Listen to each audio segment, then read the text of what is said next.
Hai semua, aku Tamima Safira Prameswari dari kelas 71 ingin bercerita sejarah singkat kemerdekaan Indonesia. Latar belakang pembacaan teks proklamasi dimulai atas penyerahan Jepang terhadap sekutu, di mana sebelumnya Jepang pada tahun 1944 telah mengumumkan bahwa Hindia Timur yakni Indonesia diperbolehkan merdeka di kemudian hari.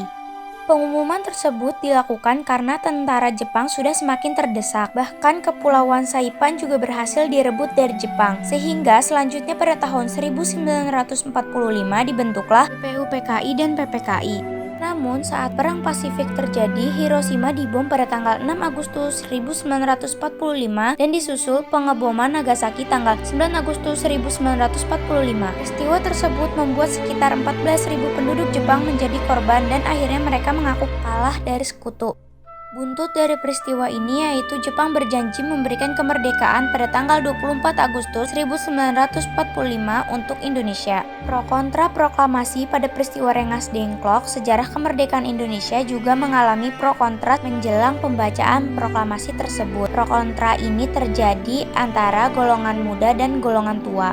Pro kontra ini terjadi karena golongan muda menganggap bahwa golongan tua terlalu konservatif, sebab mereka menghendaki pembacaan proklamasi harus melalui PPKI dan sesuai dengan prosedur yang telah dijanjikan oleh Jepang, yakni pada tanggal 24 Agustus 1945.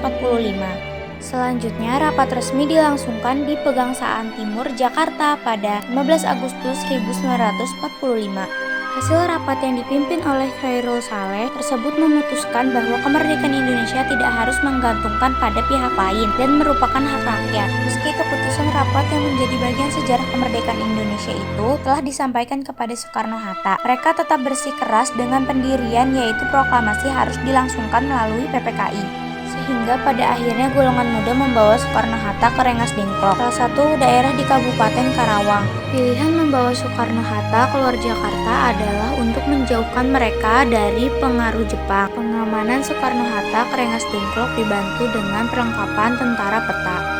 Rengas Dengklok sendiri dipilih karena letaknya strategis dan terpencil, sehingga tentara peta bisa mengawasi langkahnya tentara Jepang.